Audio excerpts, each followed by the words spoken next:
Hello. Games Workshop and White Dwarf have a long history, dating back to before Warhammer even existed. In the late 70s, under two of the co-founders, Steve Jackson and Sir Ian Livingstone, Games Workshop was the European importer of the new role-playing game, Dungeons and Dragons, and they went on to publish many other role-playing games in the UK market, like those from Chaosium, so Call of Cthulhu, RuneQuest, stuff like that. And their retail arm would sell all kinds of RPGs, board games, and other tabletop distractions. By the mid-80s, Jackson and Livingstone would leave the company to concentrate on creating their fighting fantasy gamebook adventures, and there would be a boardroom battle to determine the fate of Games Workshop. Ultimately, that would mean that Games Workshop went from selling everybody's games to concentrating just on the games that they were creating themselves, namely miniature war games like Warhammer, which was being produced in Nottingham rather than London. My guest today joined Games Workshop in the early days, managing the first retail store and going on to manage the entire trade operation. He played in Steve and Ian's band, contributed to White Dwarf, would go on to write his own fighting fantasy adventures, created the Doctor Who RPG, and wrote a number of Doctor Who adventures as well. And of course, he was a member of the board during that tumultuous transition from Ian Livingstone and Steve Jackson to Brian Ansell. I'm Jordan, this is Jordan Sorcery, and today I'm in conversation with Peter Darvill-Evans.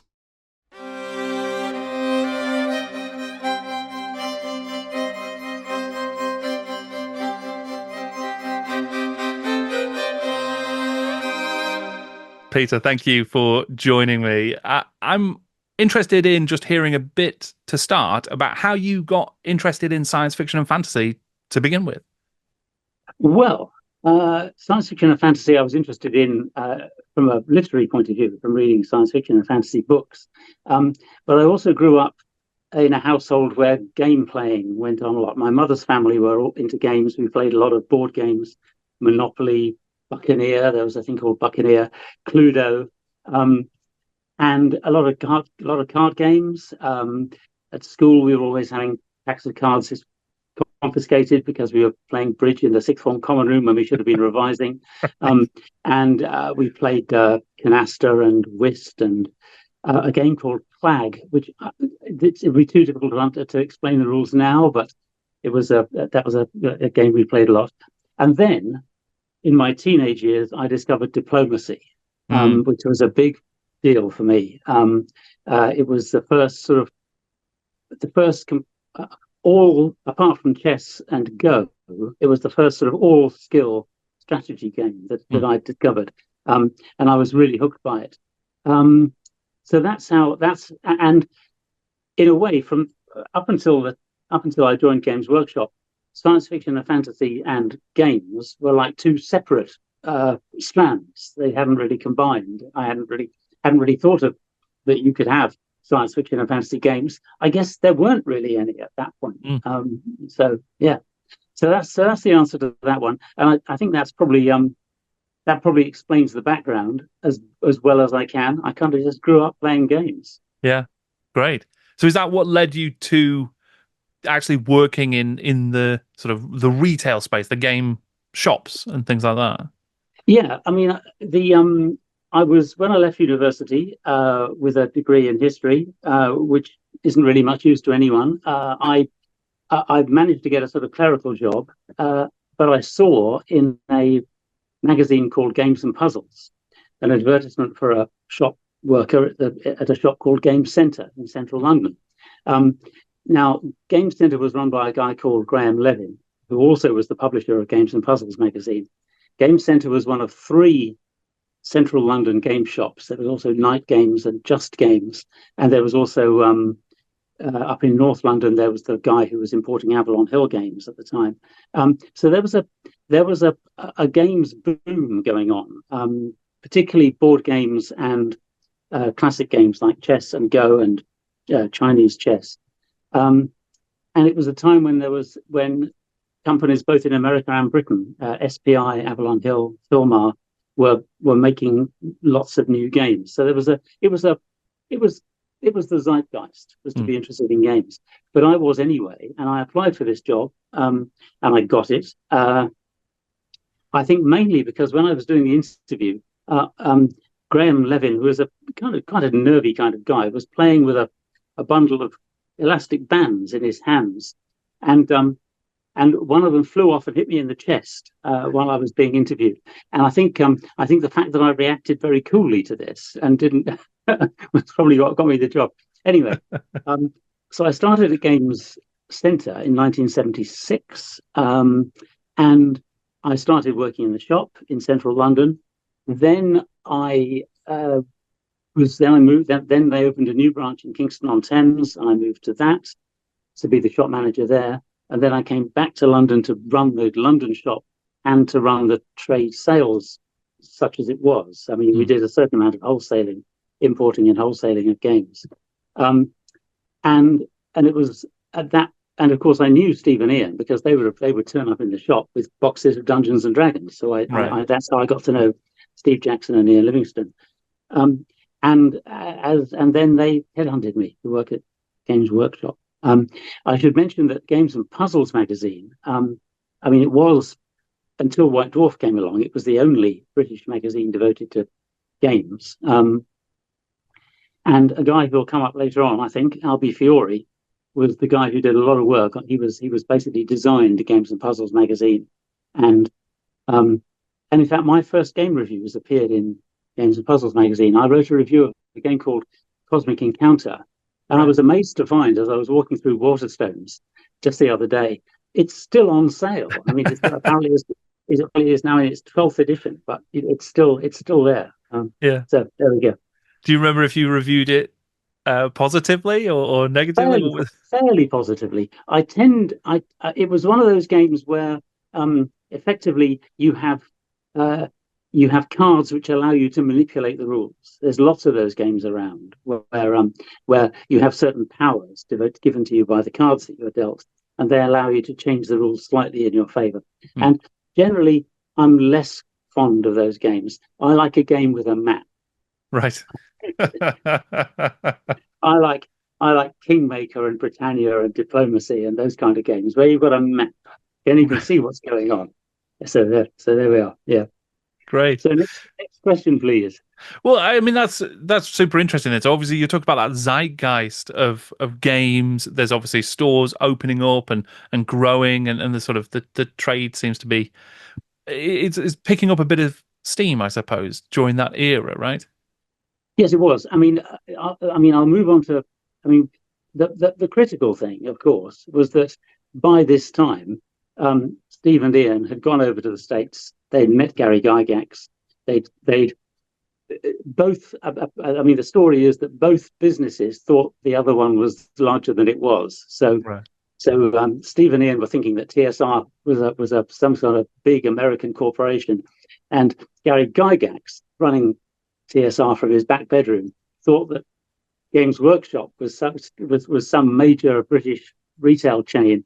But anyway, they did the deal, and Games Workshop got the rights to distribute Dungeons and Dragons in the UK, and the rest is history, kind of thing. That's where everything took off from.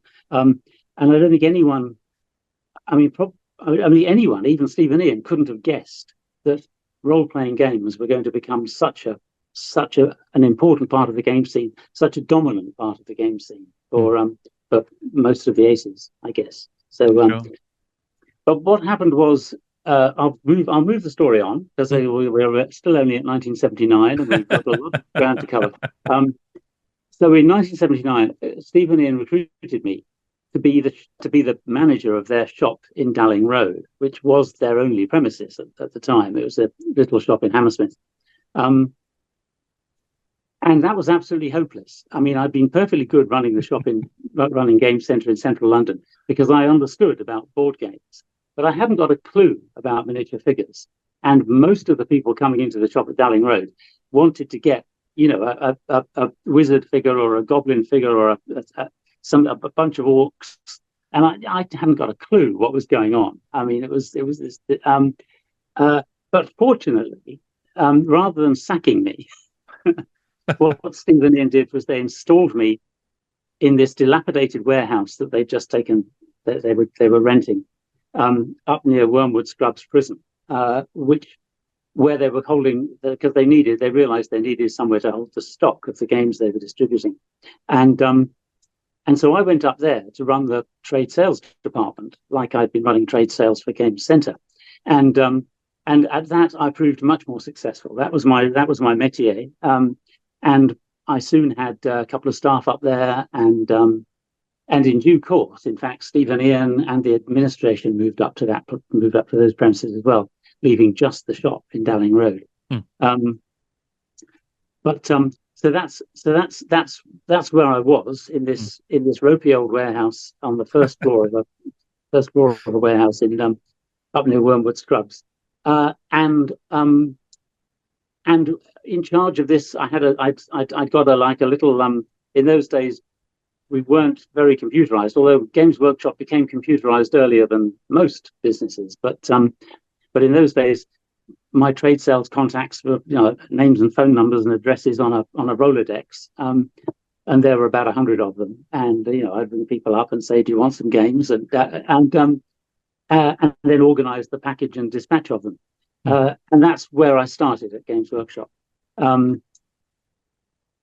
Do you need to ask me another question at this point, or shall I just keep going? Sure. Well, no, I mean, I'm interested in the sort of the feel of that company then. So you'd come from Game Centre, obviously, which was a growing, store and chain of stores. Games Workshop, the exclusive distributor of Dungeons and Dragons, obviously role-playing games becoming more important, like you say. Games Workshop would go on to grow massively. So I suppose I'm interested what the feel was like in the company at that point. Did it, was it feeling dynamic and explosive, or was it sort of slow going to start with? No, it felt pretty dynamic. I mean, the thing to remember is that we were all young. I mean, we were all in our 20s. Steve and Ian are only a couple of years older than me, so we were all in our 20s, some in teens. I mean, we had teenagers working in the warehouse. And I think Albie was probably the oldest. He was probably 30 or 31 by that stage. But that made him a very old man in that business. So we were very committed to the cause, because once we'd all had a go at playing Dungeons and Dragons, we realised what a fantastic idea this was. I mean, and so we were quite zealous in we wanted to spread the word, and so yes, it was exciting and dynamic. It was also a lot of fun because no one was taking it that seriously. We were committed, but we weren't serious. Right. So that's. And so we had a lot of fun. There was lots of game playing as well as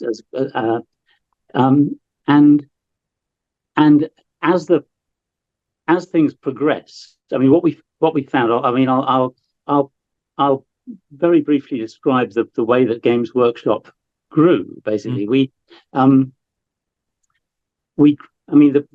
biggest thing, the biggest chunk of our business was trade sales. I mean, obviously, we only had the one shop down in Dowling Road.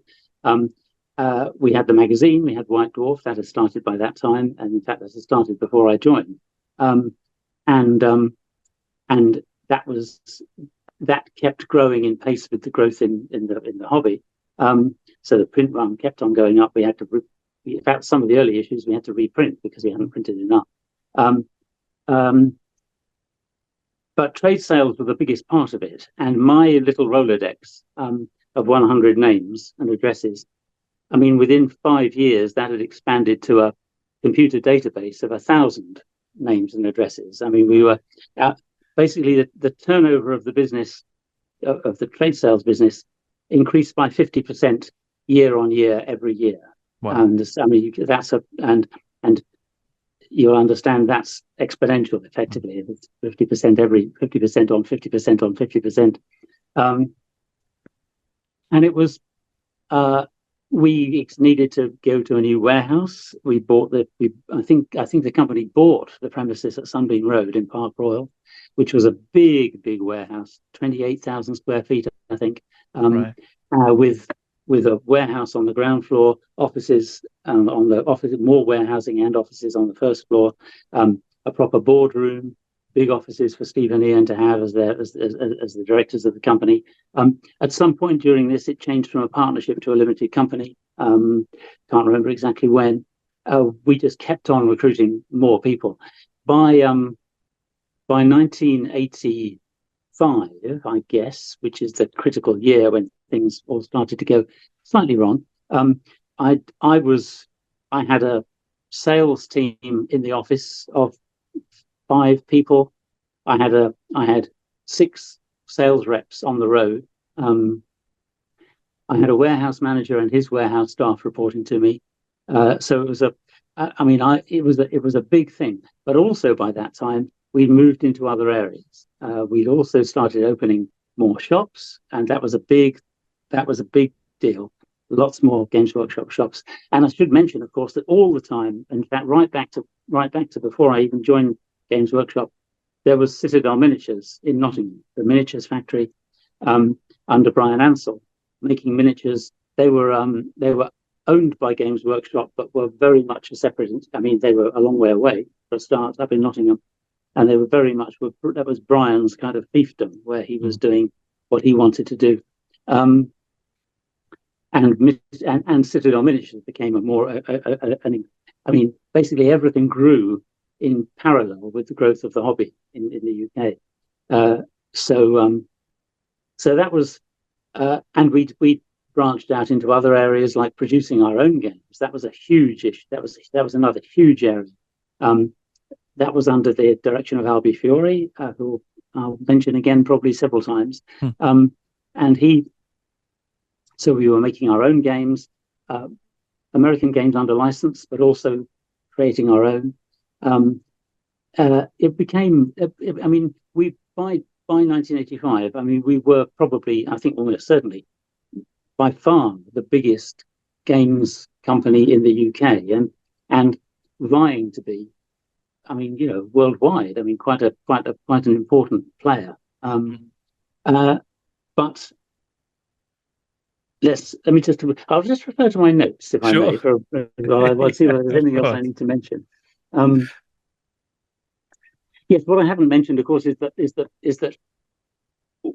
one of the reasons why this expansion of Games Workshop took place is because once we had the license from TSR, right, as new games companies started in America doing role-playing games and also board games, they automatically sort of thought, well, who's the distributor in the UK? Well, it has to be Games Workshop because they've got Dungeons and Dragons. So we became the distributor for the Chaosium, for Steve Jackson games, for Game Designers Workshop, so many others. And that also obviously fueled the growth of the company. Apart from Avalon Hill, there weren't very many American games companies that weren't coming through Games Workshop. And so we were very fortunate. We did our best to make the best of our good fortune, but if Steve and Ian hadn't got the Dungeons and Dragons license, the future would have been very different. But as it was, that just paved the way for everything else that happened. Right. Was it Dungeons and Dragons that was that still selling the most, or do you sort of remember what was driving the big sales? No, Dungeons and Dragons, and therefore, when TSR decided not to renew Games Workshop's license and to set up TSR UK for themselves, that was a major blow. Now, they didn't stop us distributing it, and we still bought lots of copies, and we sold them in our own shops, and we even acted as a wholesaler and sold them to other people. But it seemed pretty obvious to us that TSR wanted to go their own way in the UK, and that caused us some consternation, I think, was worth saying. But it didn't really stop. Because we were going great guns, making our own games, selling other people's games, selling Citadel Miniatures, opening up new shops. It didn't. We'd even branched off into computer games. It didn't. I don't think it was seen as anything that would really stop us. So, right. So that's that. let me mention a bit about Albifiore, because you in the questions that you sent to me earlier on, you asked about Albi, and I think it's worth because he's dead. He can't talk for himself, and I think it's worth recording how important Albi was to Games Workshop, and as a, I mean, he was a genius, frankly. I mean, he was a, what have I got written down here? He was a designer. He was a cartoonist. He was a crossword setter. He was a word player. I only found out he died when I read his obituary in the newspaper, because he become a very successful crossword setter under the code name Tau Pi. Tau Pi. And I haven't even registered, because that was the name he used to use for his little cartoons he did in Games and Puzzles magazine. But and I haven't even registered that he was now using it as his code name as a crossword setter. But he, I mean, apart from being responsible for the layout and design of White Dwarf magazine, and being in charge of the production department and the magazine department at Games Workshop, he actually personally designed an awful lot of the products. I mean, he was in charge of how those products looked, and he was also an absolute whiz at designing dungeons. I mean, we for a year or so, a bunch of us were exploring one of Albi's dungeons, and it was complicated. It was architecturally viable. So, I mean, it wasn't just like a load of tunnels underground. It was a building. It was a structure which was architecturally designed.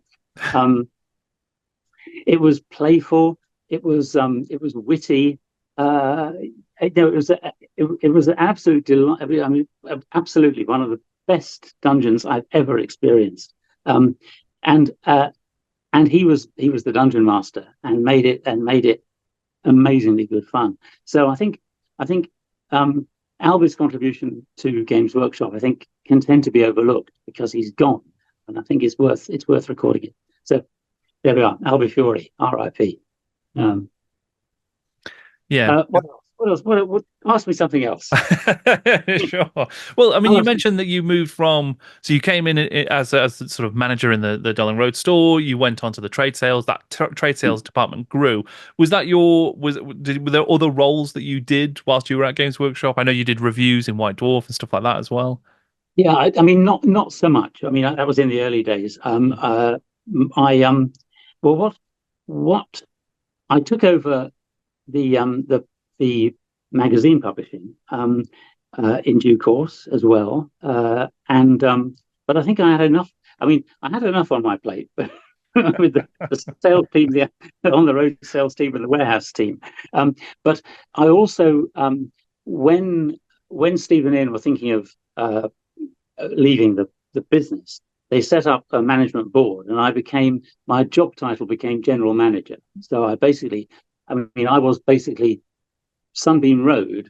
That building became my was kind of, I was responsible for that, and I mean, it was the thing about being trade sales was I was also in charge of all the buying. So I was buying. I mean, I had a budget. A buying budget. I think it was about £1 million a year by the time. So this was a significant business. So I was responsible for arranging all of the shipments from America to Britain, and then also arranging all of the logistics from our warehouse out to our customers across the country and overseas, and running all these staff. I mean, it was a crash course in how to be a manager and how to run a business. Because obviously I'd never done anything like it before. The worst of it, I mean, as I found, is occasionally you have to sack people, and that's not very nice. Although I mean, I only sacked people for misconduct, and so I think they deserved it, frankly. But also there were times when there was a time when we had to make some staff redundant, and that was more painful because these guys haven't done anything wrong, but we've just run into a cash flow. What happens when a company is expanding very fast is it's very easy to overtrade, which basically means you can see that you're selling lots of stuff, and so you buy lots more stuff because you think you're going to carry on selling lots more stuff. But then, in fact, growth isn't a continuous straight line up a graph like that. It goes up in waves, and those waves indicate that every now and then the growth will slow again. And what happens is, if you've just ordered a whole bunch of stuff from America, and then you find, actually, we didn't increase our sales that much as we expected, you suddenly find you've got a cash flow problem. You've got to pay your suppliers, but you haven't got much going to come in from your customers. If you're a very big corporation, you can ride these things out very easily. But if you're a small company like Games Workshop, there's not much you can do except cut your costs. And the obvious place to cut your costs is staff, because there's not much else you can do. You've got to pay the mortgage, you've got to pay your suppliers, but you've got to pay the electricity. You've got to, but you can probably make do with fewer people for a while. And that was the most painful thing, was making people redundant. And it was, but on the other hand, like you say, crash course in management. Blimey, I learned how to read a spreadsheet. I learned how to read a balance sheet. I learned how to compose a profit and loss account, how to compose a cash flow. I mean, it was a remarkable education. Yeah, and you mentioned that you found yourself. So you were part of that operating board by 1985, and you mentioned that was when things sort of changed quite significantly, right? So, I mean, can you talk about that period, that transition from? Yeah, sure. Well, there were a lot of things going on. I mean, and I may not know all of them because obviously Steve and Ian ran the business, and I don't know all of the things that were going on. But it seems to me that one of the most significant things that happened was that Steve and Ian wrote Fighting Fantasy game books, and that had a number of, because they were very successful, that had a number of consequences. The first consequence was that Steve and Ian were writing lots of Fighting Fantasy game books. I mean, it was taking up a lot of their time. And I think they decided that having made a success of Games Workshop and having made a success of Fighting Fantasy game books, they could kind of become independent. They didn't need to be so attached to Games Workshop anymore. It also meant that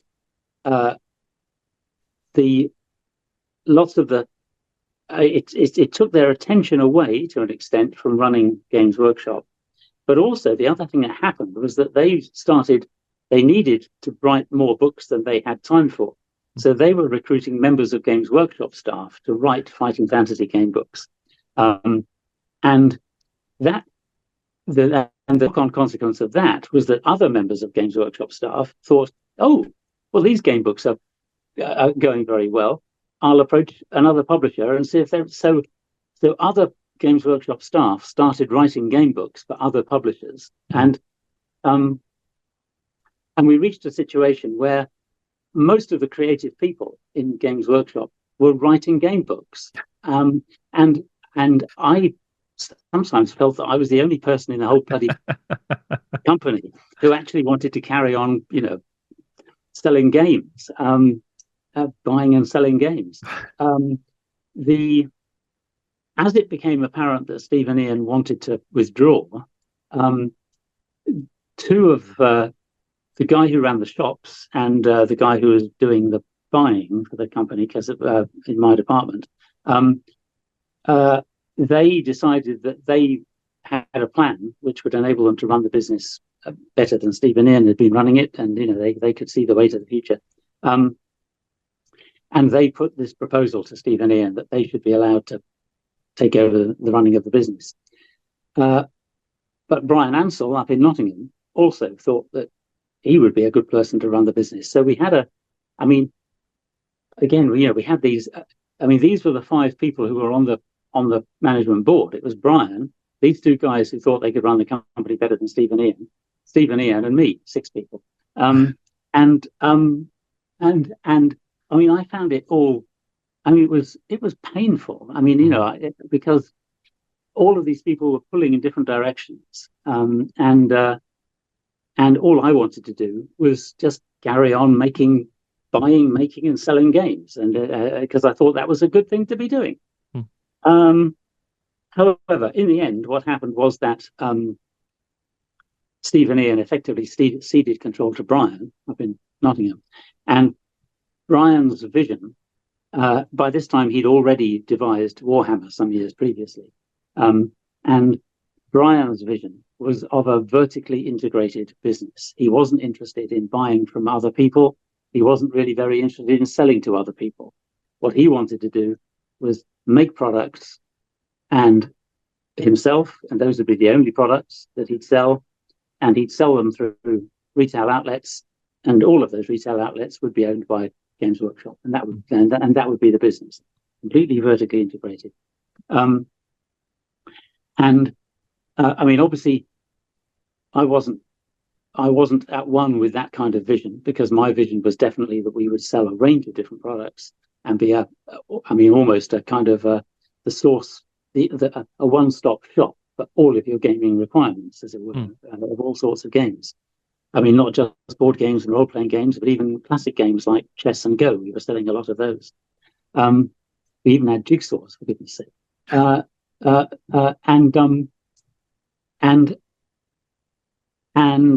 Brian, once Brian was in charge, he made it pretty clear that he wanted to concentrate everything up in Nottingham. People working in London were told, well, you can come to Nottingham and you'll be given a job, but if you don't want to come to Nottingham, you'll be made redundant. I stayed on in London, rattling around in this huge Sunbeam Road warehouse with a small staff, still running the publications, still running White Dwarf. And by that time, we were also publishing Warlock magazine about hunting fantasy game books.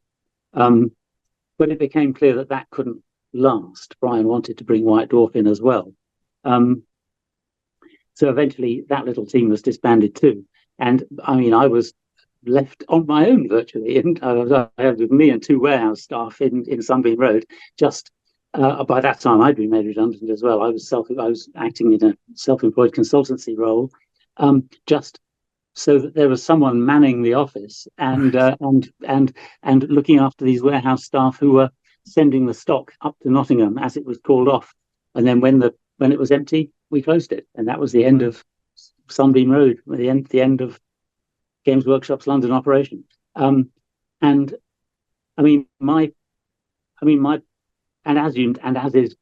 is now well known, Games Workshop is nothing but Warhammer, and the shops are even being renamed Warhammer rather than Games Workshop. And I mean, you can't deny it's been enormously successful. I mean, it's a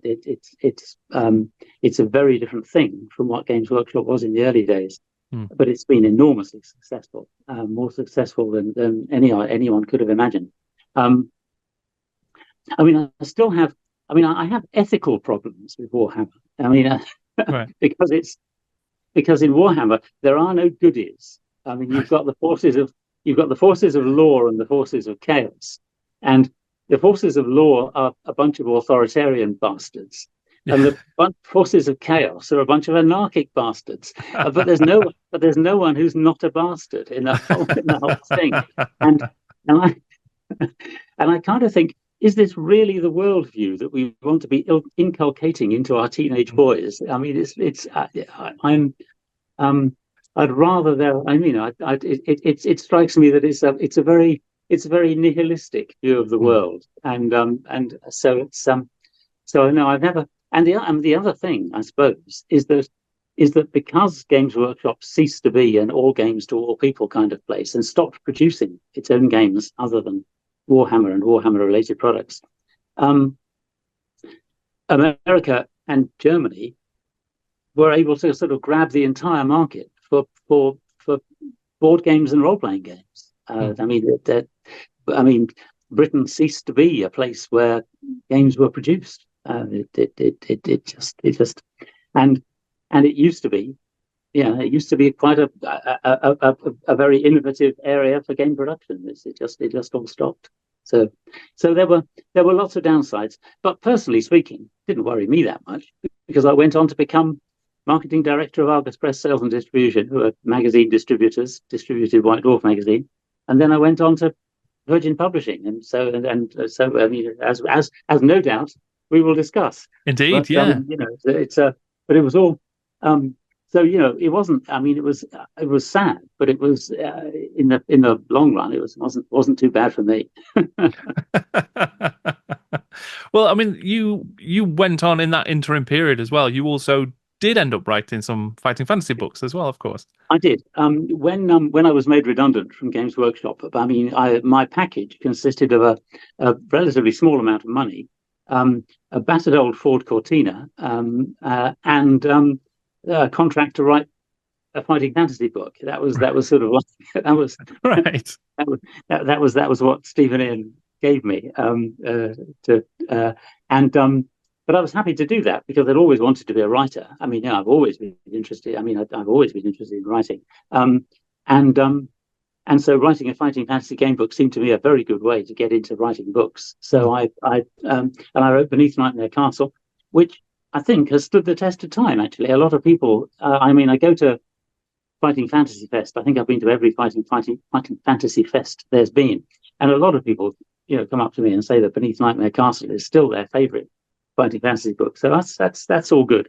And then I wrote two more, Portal of Evil and Spectral Stalkers, over the next 3 years. And I only stopped because I got a full-time job at what was at W.H. Allen, a part-time job, but a job anyway, at W.H. Allen, which then became Virgin Publishing, and I just didn't have the time to write anymore. So that was I had other things to do. But sure.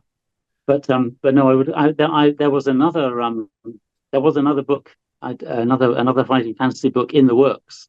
I'd written a proposal, and Mark Gascoigne had accepted it, but I just didn't have time to do it. So I had to tell Mark, sorry, I can't do it. It's I've got other things. So wow.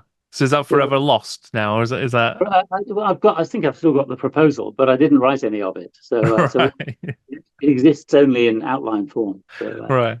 It was called the King's Barbican Jewel. That's what it was called. Yes. Right. King's Barbican Jewel. Yes.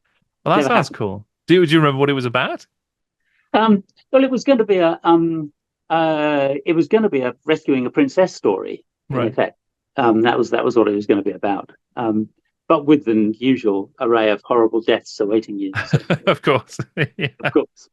Was it difficult to write a game book? Is it quite a complex process? Well, yeah, sure. I mean, it's effectively a flowchart, and what you have to do is you have to sellotape together several large sheets of paper and pin them to your wall, and then you draw the wall chart on the wall and the flowchart on the wall, and it's and you also have a grid which has got the numbers from 1 to 400, and as you use them up, you cross them off the grid and you put them on the flowchart. Right. And that's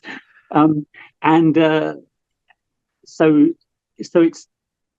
yes, it's a complicated process, but once you've got the hang of it, it becomes second nature. I mean, once I'd done one, it was easy to do 2 and 3 because you understood the process. It helped that I'd always had an interest in mazes from when I was a teenager. Indeed, I actually a maze I drew was actually used by the Leeds Provident Building Society in their advertising. I used to draw mazes, very complicated mazes. And the thing about mazes is you can, apart from just the dead ends, you can have what are called mutually accessible centers. So you basically have hubs which several routes lead to, and several and you can find yourself going back to the same hub by a different route because they're mutually accessible, and all the centers are mutually accessible.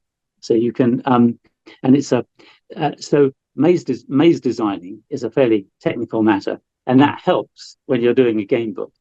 because it is in effect a maze. Sure. It's, Yeah. it's another way of looking at it, is as Yeah. a maze.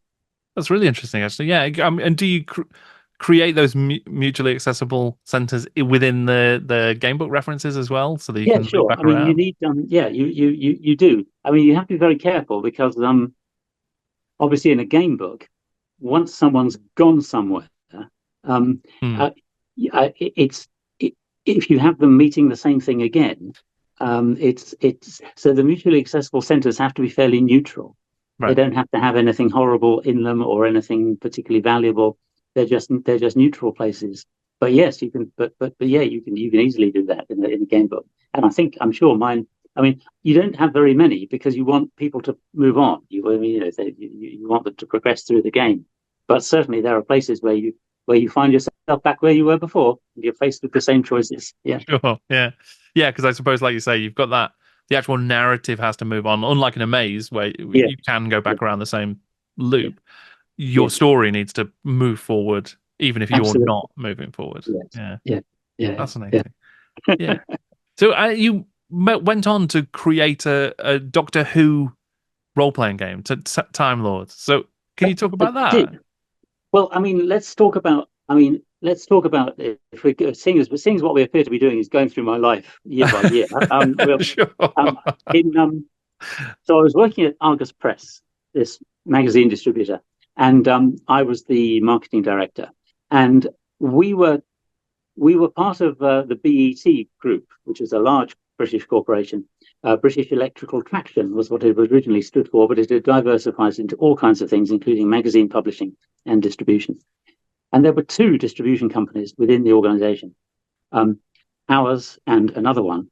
And one of them was unionized and one was not. And ours was the one which was unionized. So our staff were in trade unions. Mm. And it was the 1980s. Margaret Thatcher was prime minister, and trade unions were not flavour of the month with people running businesses. So our the group decided eventually, despite the fact that we were doing better than the other distribution company, that the distribution company, that they didn't need two distribution companies, and the one they'd closed down is the one which was unionized. Of course, yes.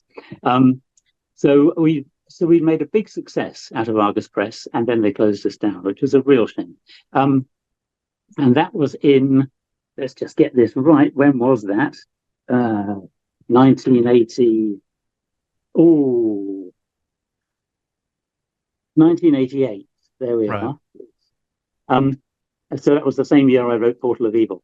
Right. So I was made redundant, and I had some money, and I bought a car, and so that was all right. I wrote a book which has never been published. I wrote a thriller which I just stayed at home writing a book because my girlfriend was earning good money at the time, so that was all right.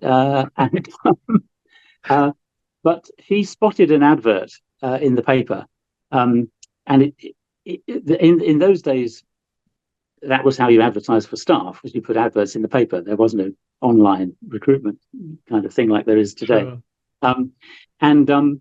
It was, the ad had been placed in the wrong day of the newspaper. So, because it was the Guardian newspaper, and they had different specializations for their recruiting ads in different days. So it was on the wrong day. So it was a bit odd that she spotted it, but it was for a part-time editor to work at W.H. Allen on Doctor Who books. And obviously that would be ideal for me. I've been a Doctor Who fan since 1963. I remember seeing the very first program. And so I applied.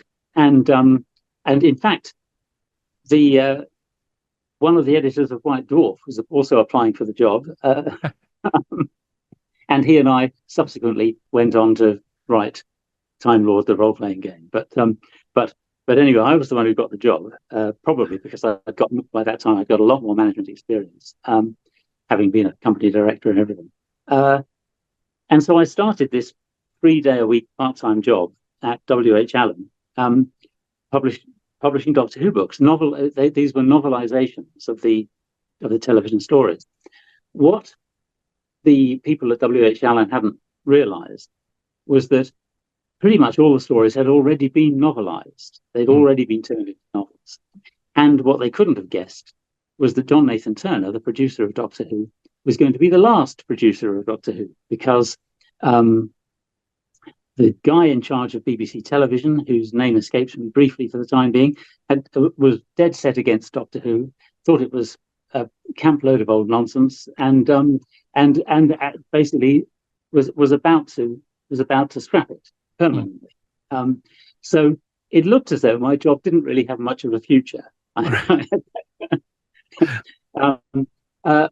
But nonetheless, I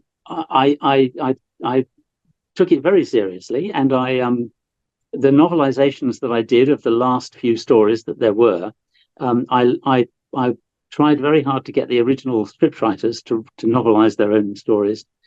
They were much. I made them longer. I made them more adult themed, because that was what was happening in Doctor Who as well under Sylvester McCoy. It was becoming, he was quite a dark doctor, and there were quite a lot of adult themes in the television program as well. Under the script editorship of Andrew Cartmel. He was the guy who was script editor. And when it became apparent that the TV series was going to be scrapped, I approached John Nathan Turner and said, let's do original novels. And he said no. And he said no, not until all of the TV programs have been novelized. But I went back to him again and said, look, they have been. The only ones I can't get hold of are there's a few Dalek stories where I can't get the rights because Terry Nation owns the rights to the Daleks. And we're already novelizing the last series. They're already in the works. That's it. And he said, oh, all right. And so I couldn't get BBC Books were the part of BBC Worldwide that were responsible for licensing.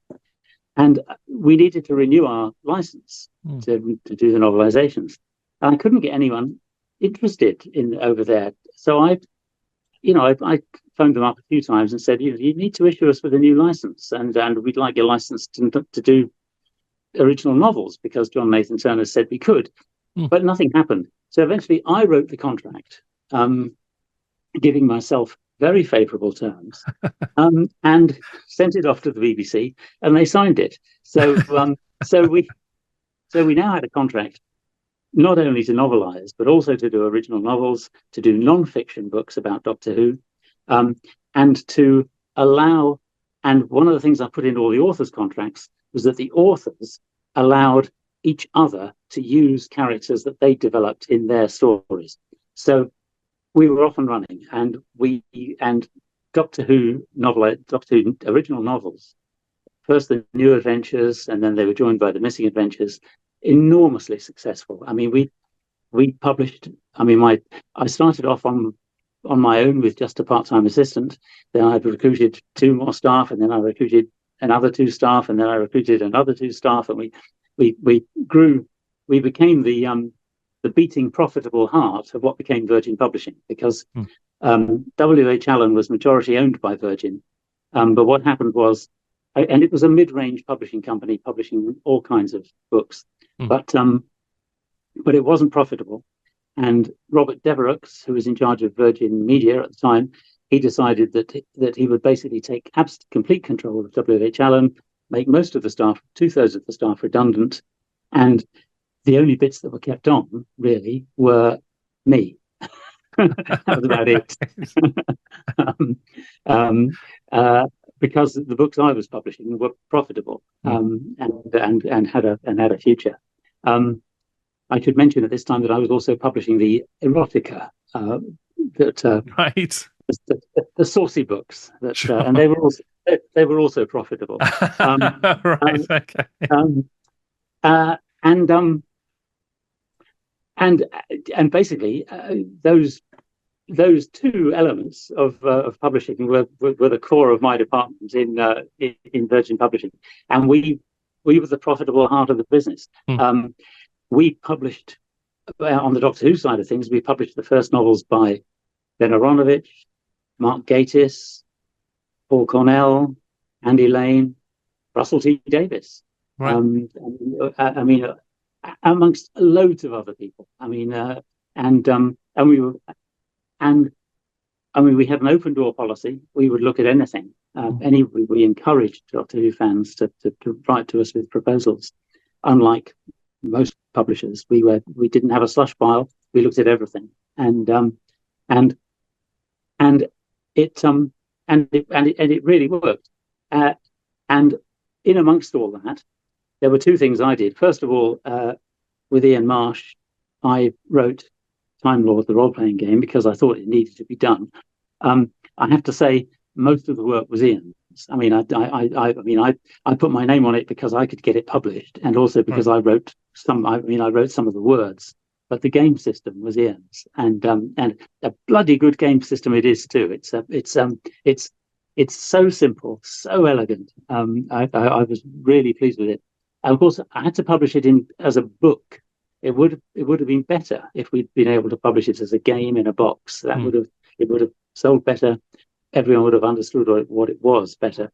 But I was very pleased with that. The other thing I did was I wrote a Doctor Who novel. I wrote Deceit, and basically just in order to see whether I could follow the very lengthy author's guidelines that I'd written for all the authors, and I did, and we published the book. And I said to Rebecca Levine, who'd taken over commissioning Doctor Who books by then from me. I said to her, this is Deceit. If I only want you to look at anything that's better than this. This is the benchmark. It's not very good, but anything better than this, you're allowed to consider for publication. And so that was the benchmark. I think the books I subsequently wrote for the Doctor Who books I subsequently wrote for the BBC were actually much better than Deceit, because you learn as you go along. So that was that. And my time at Virgin Publishing came to an end largely because the BBC realised that Doctor Who was a franchise worth resurrecting, and the initiative for that largely came from BBC Books, from the licensing arm, rather than from BBC Television, because they could see that we were selling lots of books, right? And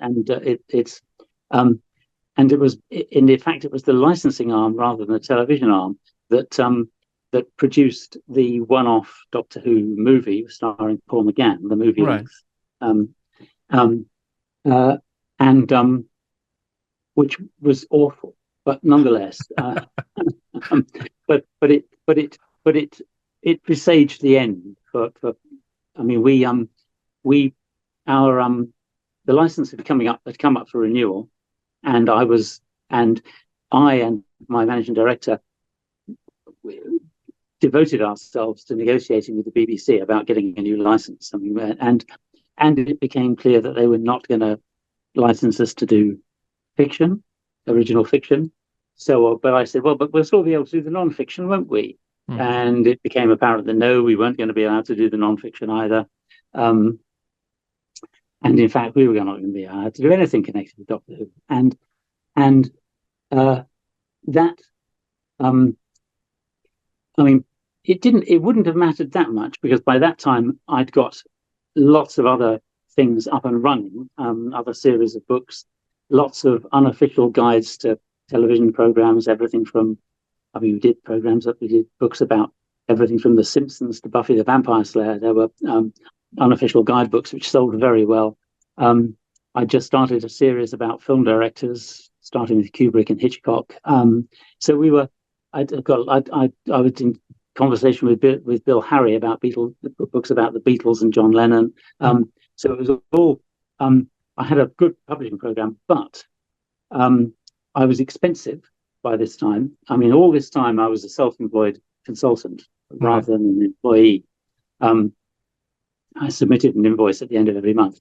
Having subsequently become a tax inspector, I now know that that position was probably not, strictly speaking, fully in line with taxation laws. But it's I think I should have been considered an employee. But nonetheless, I was self-employed.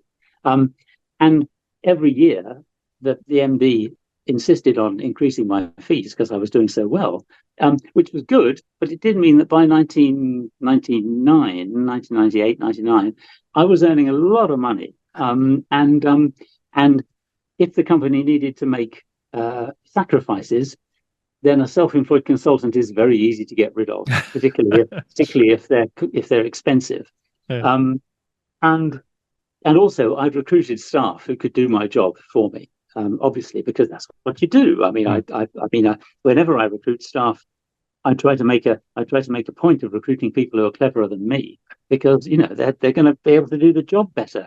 So I had a hugely talented bunch of people, and they could frankly manage without me. So the bizarre thing was that all the managing director had to do was say to me, "Sorry, Peter, we don't need you anymore. We'll employ you for we'll pay you for another 3 months, and then you're on your own." But he didn't do that. What he did was he took away my office and made me sit out with the rest of the staff, which was fine. And then I came back from one Christmas and found that he'd taken away my computer, but I got that back. But by this time I was sitting in a corridor. And I mean, I was determined not to go because Right.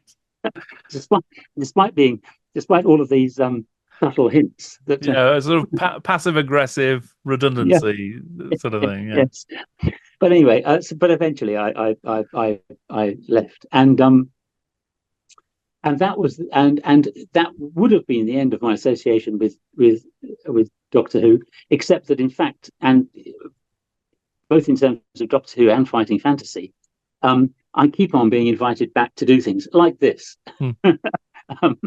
It's so I've done lots and lots of video interviews to go on DVDs, and I've done lots of guest appearances at Doctor Who events and at fighting fantasy events.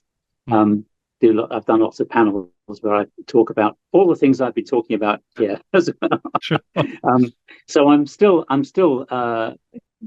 sort of plugged in a bit to the worlds of fighting fantasy and Doctor Who, despite having been working for Her Majesty's Revenue and Customs for most of the last 20 odd years. I'm now fully retired, but I got to be a tax inspector, a fully technically trained tax inspector, and that was good fun too. I like that. That was I was investigating sort of fairly large companies that were still owned by the people who managed them. So owner managed companies. So not so like Games Workshop would have been. Like Games Workshop would have been, right. Exactly so. Yes.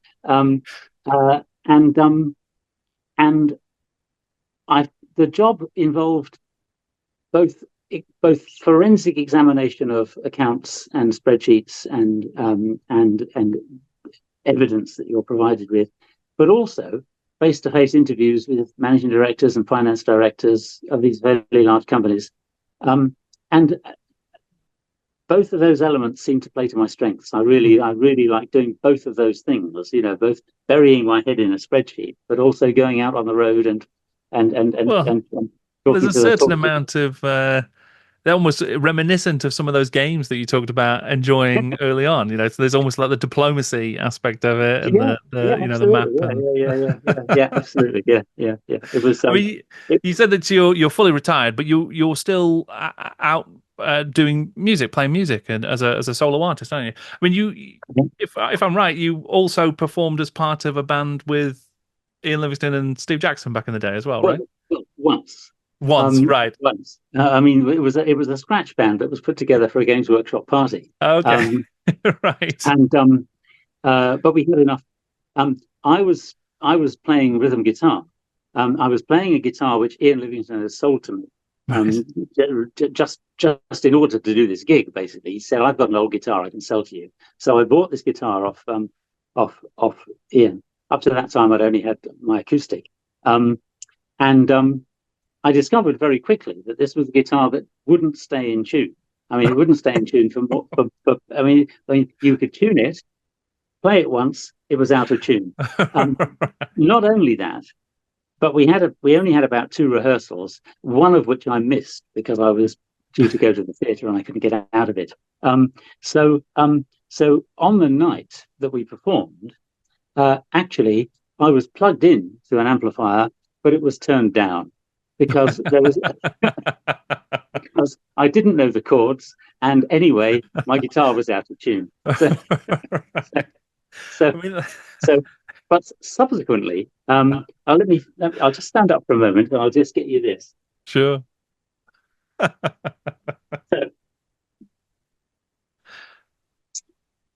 this beauty is my guitar now. This is what I like to say to people is this is John Lennon's guitar. Now it's not actually John Lennon's guitar. If it was John Lennon's guitar, it would be worth hundreds of thousands of pounds. But if you can imagine the Beatles doing their last live performance on the roof of the Apple building, and you can picture John Lennon wearing his fur coat, and if you focus in on his guitar, it looks like this. Right. His guitar was a copy of the same Gibson that this is a copy of. Oh wow! And it had the same. It was the same effect. It's sort of very pale maple effect. And it's this is made by a company called Vintage. It's really lovely. And since I've been retired, think about. I'll just put this away again for a second. Sure. I'll be back with you. Put it back on its stand. The thing about guitar playing is that even if you've got a guitar, that doesn't necessarily mean you know how to play it. So I bought my first guitar when I was 17 from Percy Pryor's music shop in High Wycombe, and I had the same level of incompetence pretty much for the next 45 years. But since I've been retired, I've been able to play every day, and the amazing thing is, if you practice something, you get better at it. It's just it's astonishing. Who would have thought? So actually, I'm getting better at playing the guitar finally in my old age. And I have performed in public twice as a singer guitarist, playing old standards. But when I say in public, these were both to friendly audiences, people who knew me or knew of me. Basically at the art gallery where my partner shows her paintings. So it was public events at those art galleries. I've got the equipment I need to busk, but I haven't got the courage yet to go and do it. But I could. So that's that's me and music. I mean, I've also got an electric keyboard lurking over here, but I've never properly. I mean, I can pick out a tune on it, but that's about it, really, as far as keyboard playing is concerned. That's great. Well, maybe at the next Fighting Fantasy Fest there'll be a music performance. You can bring the band back together as well. I'd be happy to do it. Yeah, and I'd be better than I was last time. And are you still writing, Peter? You still got any? I've written a novel, which has the working title of The Twofold Comeback, which is it's a kind of thriller. It falls between genres. It doesn't have enough hectic running about to be a thriller, and it's not sort of out there enough to be science fiction. But it falls between those two genres. But it's future set. In a kind of, it's in a post-apocalyptic world, but it's not. But it's 100 or 150 years after the apocalypse. I mean, there are far too many post-apocalyptic novels about. I mean, I'm interested in what life is like when it gets going again, when the apocalypse is over, and what's left. What do people do with society? So it's So it's got that setting. So there's a kind of mixture of very old tech, people still running around in horse-drawn carts, but bits of very high tech left over from before the apocalypse, and it's it's a bit of a thriller because it's the story of a guy who's attempting to effectively overthrow the kleptocratic regime which is running England Right. at the time. So he's a kind of free agent he goes to America, and comes back. I mean, it's called the twofold comeback because he comes back to Britain and he fails to kill the guy in charge. Comes back to England rather, because it's not Britain, it's just England. Comes back to England, fails to kill the guy in charge, goes to America, comes back, and does eventually succeed. And that's basically it. So that's. But having written it, the difficulty is now finding a publisher for it. That's much more difficult. There aren't any publishers who are doing this sort of open door policy that I used to run at Virgin Publishing. And I've managed to submit it to a few people who have rejected it on the grounds that it's not thrilling enough. But there's not much I can do about that, having written it. And I still think it's pretty good. I may have to self-publish it in the end. We'll see how it goes. I mean, I've started work on a sequel, but I'm not going to go any further with that until I know that the first one is actually going to get published in some way. And I don't mind in a way. I'm sure everyone says this once they're retired, but I mean, I don't know how I ever found time to do any work, to go to work. And I mean, what with the Southampton Archaeology Society, which I'm now on the committee of, and running